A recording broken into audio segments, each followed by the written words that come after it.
Hey guys, and welcome to Star Wars Half Hour. We have actually quite a bit of Star Wars news this week. Some rumors, some actual facts, but hey, you know, it wouldn't be Star Wars Hour if we didn't just take what we've heard on Google and turned it into a 30-minute episode. Woo-hoo. That used to be an hour episode, but is now, as you can see jokingly, the half hour. So, D-Rock, and by the way, I'm Rich Alvarez. This is D-Rock. Hello. D-Rock, you have found all this interesting Star Wars news. Tell us, what did you find first? I shall do just that, as is my job here. It is to wade through the abyss that is Google News and find you the little bit of bits that are worth sharing. So today's Google News, where it's going to be a little lighthearted, leading into some intense rumors. The first one being Natalie Portman. It's just kind of cute. She ended up going down to Disneyland and shot a couple photos with some of the stormtroopers, kind of reliving her old Star Wars days. Now, does that mean anything? Is she back in? No. Why would she die? So no. And I don't think she wants to be. She's been pretty silent about Star Wars in the past. I think this was just a nice little PR thing for her to do. And it doesn't mean anything. It was just fun. It was just fun, but I wanted to say that because I thought it was cute and it was a good thing to see this week. We have had a lot of just, negative news just overall, and I thought that was fun. It's good to see people still stepping out and enjoying their past Despite roles. everything, people are still having fun. Yes. And the next one being, which I thought was interesting, because as always, I'm the finance dude. Han Solo's original Star Wars blaster sold for $550,000. Holy crap. That actually doesn't surprise me at all. The original prop from the original film, I would even have expected it to go up higher than that by some crazy collector that just has to have it. But, $500,000 is still pretty crazy. Wild speculation. Could the amount have been decreased due to the failure of the Solo film? No, I just made that up right now. But anyways, that was kind of cool this week. I don't know what they're doing in the back end, but we're going to get that into a minute, what Disney and Lucasfilms are working on. But clearly, they're focusing on... Sorry, I was just reading this here. Sorry. This is his... It is the same model, yes, but it's actually his blaster from Return of the Jedi. Yeah. So that's why. If it was the A New Hope blaster, that's a good point. That would have been like $10 million. Yes. So, still... super cool. We have the next one here, which I thought was interesting. More Star Wars canon for you guys. And if you're like me and like any of the tech, you probably don't like Clone War or Attack of the Clones as much as I do. But I love it because the tech in there was by far the most exciting we've seen in the Star Wars universe. He shrugs. But that being said, L337, which we saw, is really the article was written kind of odd, but her character, what ended up being a very sentient, sassy robot, which I liked. I thought that was fun. I thought she was probably second to Lando as far as acting ability went, and it was a robot. But that being said, she is a hodgepodge. L3 is a hodgepodge of different droids that they've found over various in astromechs that she's found and kind of repaired herself with, which is interesting. We've seen some repairs before, the most famous one being the red arm of you probably didn't recognize me with this red arm. Yes, exactly, which I thought was really funny. But this is interesting because per the movie and a couple of articles that we read, she made those modifications herself, which might explain why she is so haywire compared to a lot of the other droids. But I think it'll be a very interesting thing to see if we have any of those other droids make a comeback as far as where we see different parts from in episode 9. I would bet you we'll see something like that in the next one. Perhaps. And the big one we saw last... the big one we talked about last week, which has been confirmed by Collider, is that Lucasfilms has put the brakes on any of the additional Star Wars films, any of the spin-offs, the sequels, or not the sequels, but the spin-offs, due to just the backlash we saw from Solo. Lots of people gave it a 7. That's probably fair. It was a very fun movie. So you could really see that Solo probably saved the direction of Star Wars for most fans. I'm not sure how you feel about that, but that's really something I've seen, and it's rather interesting that it's been confirmed and they've been willing to confirm it. That, oh, hey fans, hey, take a look. We've taken a break here. We're trying to figure out what the hell we're going to do next. Which will lead into our last rumor, giving us a little bit more confirmation on that one. Well, and I will remind D-Rock, just putting this out there, that this article written by Forbes which talks about Collider confirming it the previous day, was written on June 21st when they had confirmed it on June 20th. And we have had news since then from Lucasfilm that this is actually bogus. I just realized. I didn't realize how old this article was. Well, maybe that's what they've said. Take it with a grain of salt. Yeah, I would take both of those news with a grain of salt. I'm going to go with this one The Rian Johnson trilogy, that's definitely still happening. The trilogy by the guys who made Game of Thrones, that's definitely still happening too.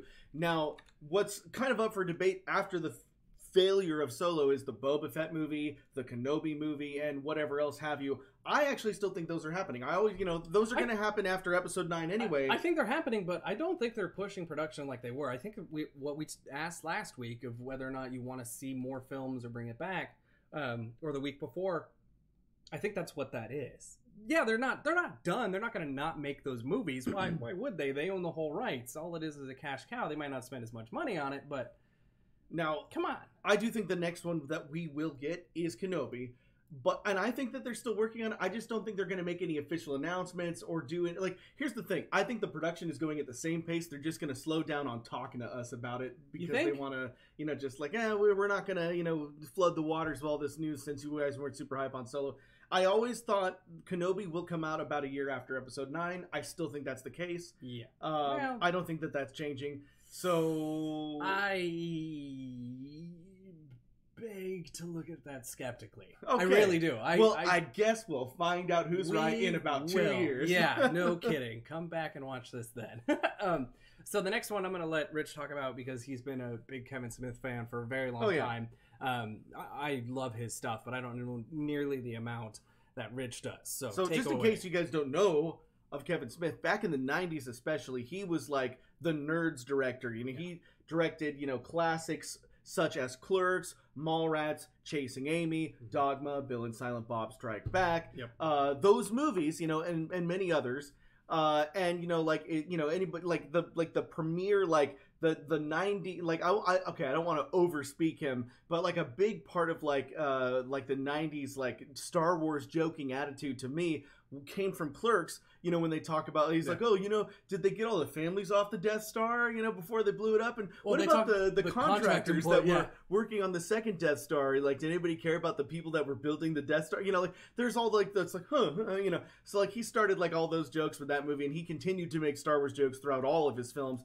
And it is confirmed that Kevin Smith has been talking to Disney. For what? We don't know. It could even be a Marvel film, really, because Kevin Smith also is a ginormous Marvel fan. Yeah. But I would put my money that he is being, courted to do something Star Wars, even if it's just directing episodes of Jon Favreau's live-action Star Wars series, which is probably the most probable thing, because Kevin Smith, for the most part, he still does some independent films, but he's been directing a lot of television, and I would put my money on him directing episodes of the Star Wars TV show. I think that would be the best choice by Disney and Lucas. Because Kevin Smith himself has even said in the past that as much as he loves Star Wars, he doesn't see himself like directing an actual fully budgeted Star Wars film, because he puts himself down and thinks that he doesn't have what it takes to make like a major movie like that. I think that he does. I think he can, and I think he's just extremely humble. But I think he would be more comfortable maybe doing episodes of the TV show. But this is exciting news for older nerds, especially who grew up with Kevin Smith movies. And, he, of course, in Jay and Silent Bob Strike Back, he had Mark Hamill in there kind of doing a little riff on Star Wars with, like, the bong sabers, so he's all about it. I can't wait to see what this news turns out to be. But, yeah, I'm excited for whatever. Yeah, absolutely, and I agree. And this is how I'm confirming that. So the next one, rumor. It's entirely rumor. It was published by The Sun, all right? So if you don't know what that is, it's a UK tabloid.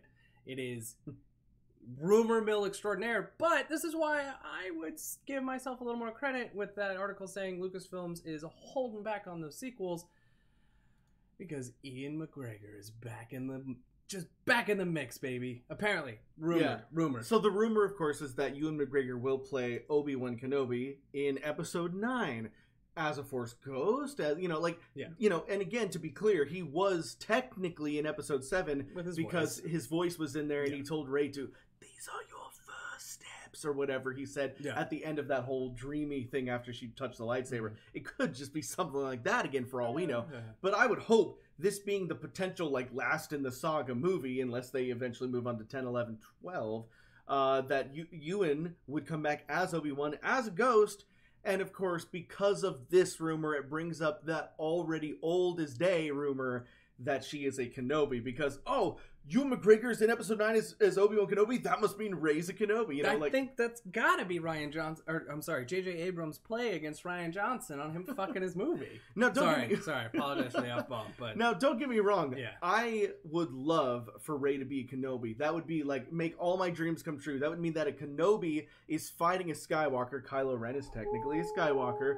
But it's the opposite of what, you know, it would be like Episode 3 again, where the Kenobi's the good one and the Skywalker's the bad one, and they have to fight. There's no way that's not it. That's too well written. Well, you know what? It's too well written. Good point. Yeah, it probably isn't because it's JJ. But worlds better than her just being the daughter of, you know, trash goblins or whatever he said in that movie. I can't remember. Pretty sure Trash Goblin wasn't it. Pretty sure it was Scrappers, whatever. You know, just like, it's like, okay, well then, I mean, yeah, you know, some people are born of the Force without having Force-sensitive parents, but she's way too powerful for that to be the case, in my opinion. And, you know, you could, well, Anakin, but Anakin was born of pure midichlorians, and they're not going to bring that up again. So Kenobi, I think, probably, maybe, we'll see. I think that's probably the best bet. I think, which I always say his name wrong every time. Ewan McGregor. Because you have to have that Irish, you know, Scottish thing going on, you know. But anyways, the reason I think he's got to come back is not, he's not going to be Rey's dad. Might be grandpa or some like third cousin. Who the hell knows? But there's going to be a very deep connection if he is in this film. Why would they bring him back? You know what would piss off fans more? If they brought him back and then didn't make that connection. Yes, that would. It would piss me off. If the Sun's tabloid is true and it says that, you know, he's back and he's confirmed in Episode 9, sick. If they don't use him in a reasonable way and they just kind of use him as a let's say what's a famous one? He just comes, I'm Ewan McGregor. Yeah. I'm here. Remember that one movie I made? Yes. I was in Trainspotting. Yeah. No, it'll be it has to be significant. Yes, I think seriously does. I was on team. I wanted him in Episode 8 as well. That would have been great. I loved Yoda in Episode 8, but like a lot of people, and it was like I was so glad that they at least did that. It was like, wow, I can't believe they brought Yoda in. But because I'm a Star Wars fan, I've been like, you know, that was great, but it should have been Obi-Wan. Yeah. He was really like the first enlightening Jedi Force in Luke's life, and it really should have been Obi-Wan. But I did love Yoda. Yep. Should have been Obi-Wan. Anyways, moving on, right? So no, that's it. This is welcome to the status of Star Wars. We could talk all day about theories, and we usually do. I apologize in advance for that. But that was really the biggest rumor that we have coming out. Well, we have the question from last week, which was who do you think should take over for Kathleen Kennedy if she is on her way out? And then what should they do?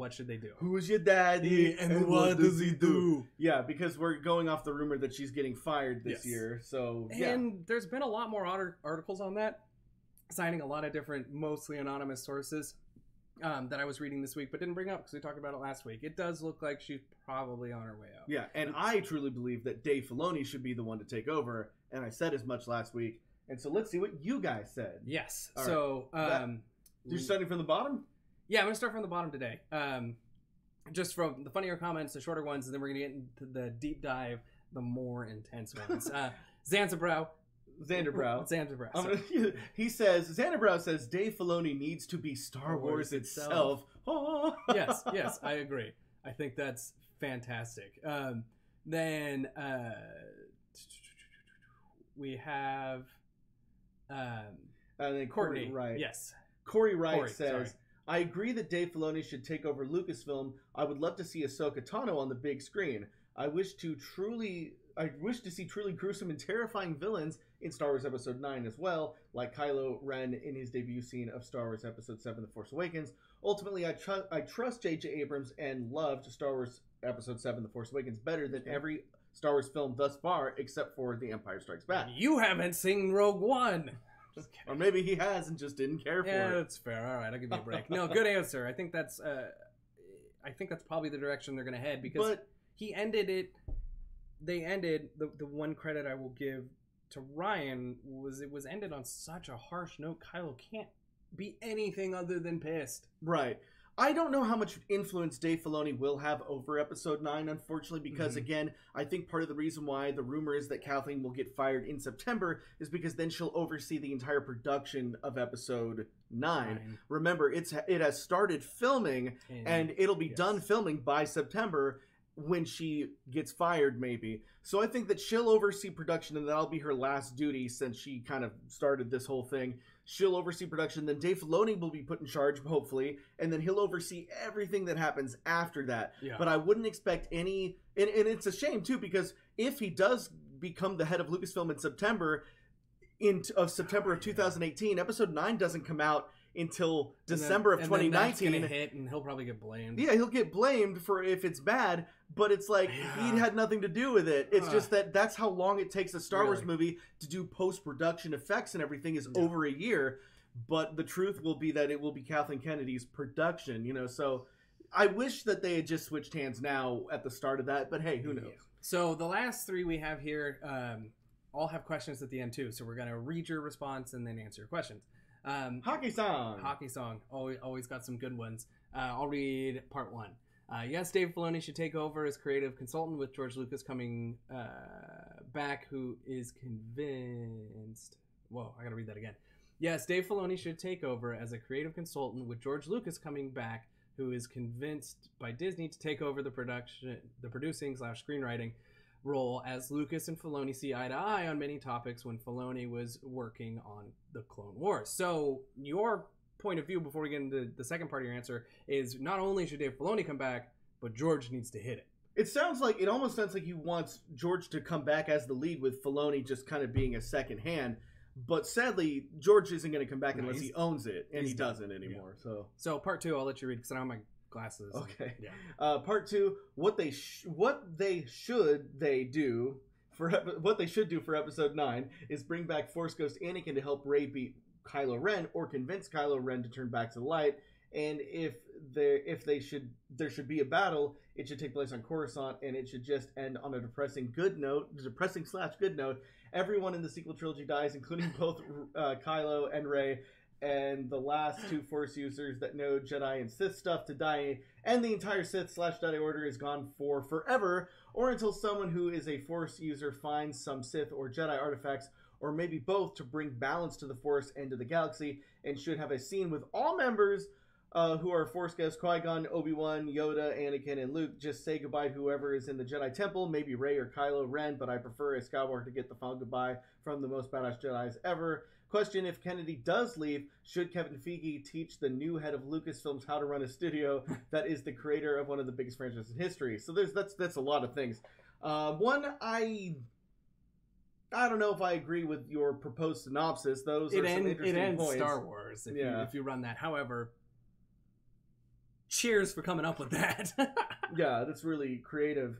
Kevin Feige, here's the thing, and this is my opinion, I don't think he should. I know that he's talking about maybe retiring soon, which would be terrible. I really think the reason why the Marvel machine works so well is because he has been the force of that since the beginning, you know, and got this whole thing started. If he leaves Marvel, I think that we'll see a decline in quality in the Marvel film. So I'd be sad whenever he decides to retire. Same thing goes with this.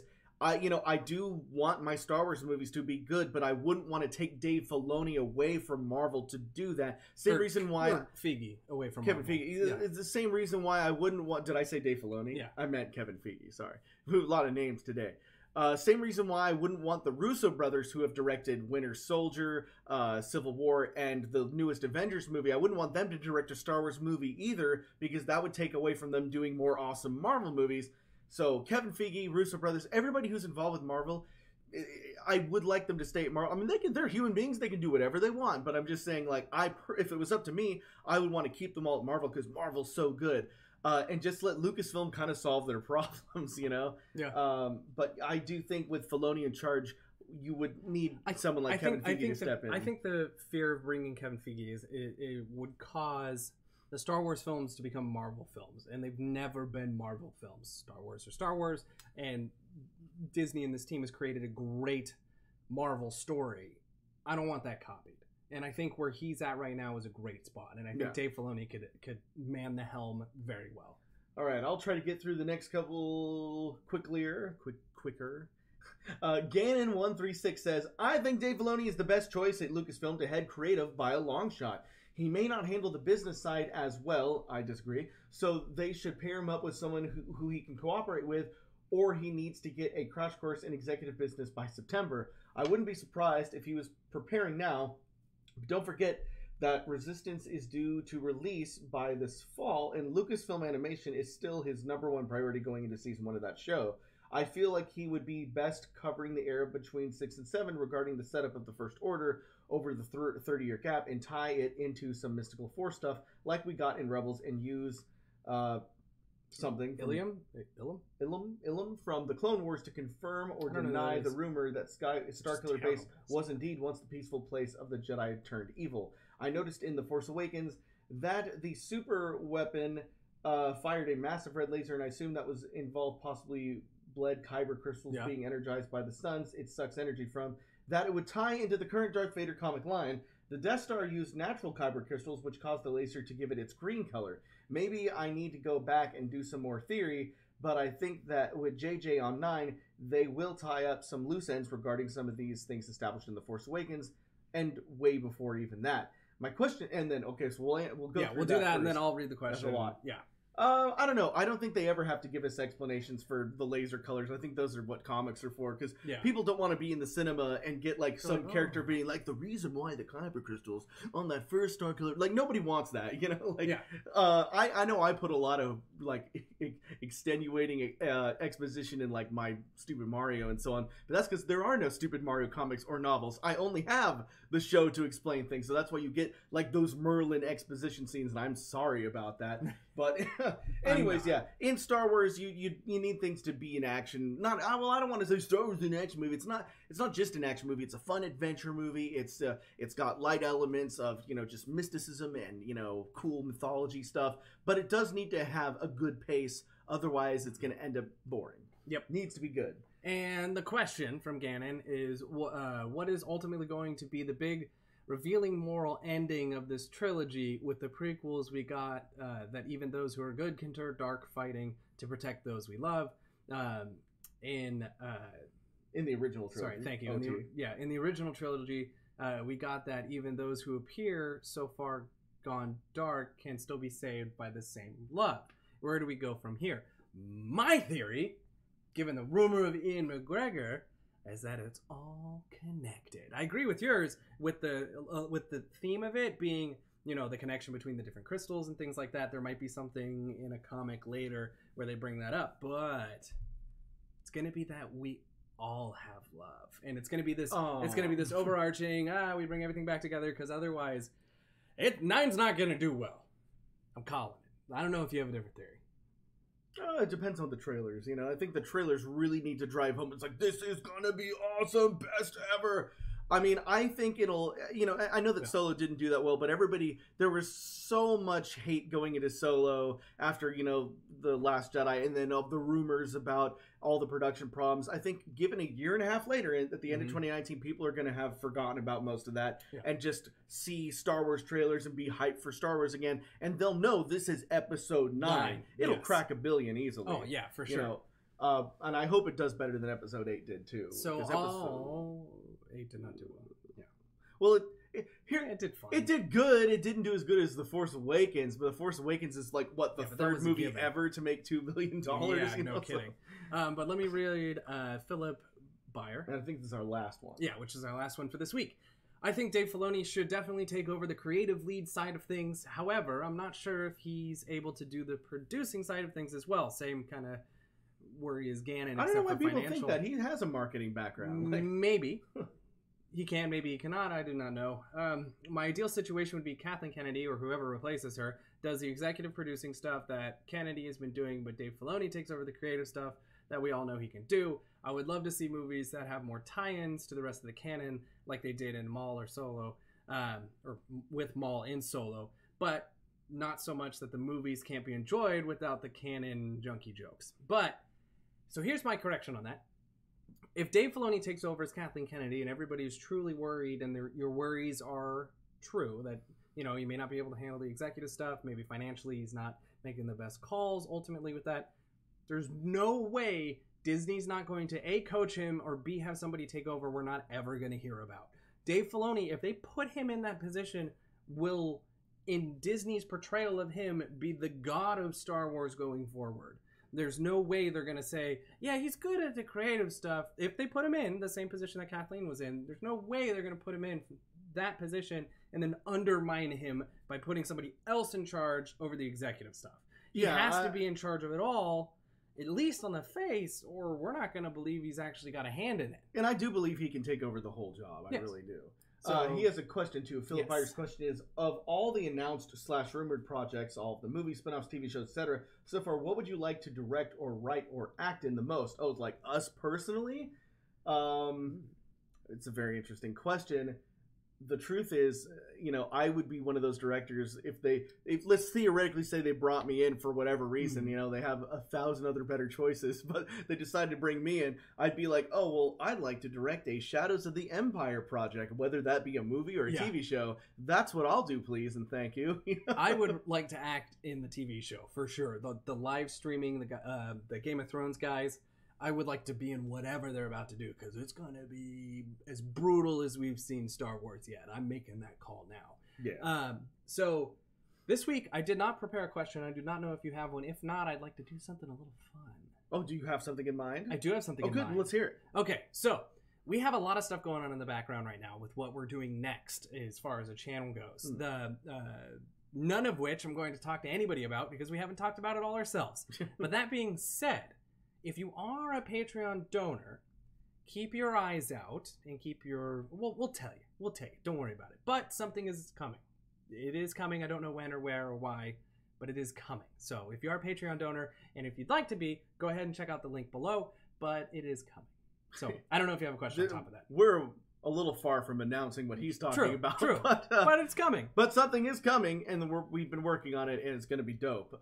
Anyways, I think that's all we have for Star Wars Hour this week. Thank you so much for watching. Let us know in the comments below what you thought of this, what you think of the current Star Wars situation, and maybe where you'd like to see Star Wars Hour go next. Don't forget to hit that bell to subscribe, and then hit the hit subscribe, hit the bell, then hit the bell, and then hit all to get your notifications. It's a mess. Hit that thumbs up to like this video. And ask us a question. Yep. All right, guys, that's all we have. Bye. Outro. We got to do about 20 seconds of this, Rich. Oh, we usually forget. There are things. There are things right here. Right here. But I didn't bring them. That's it. Bye, guys.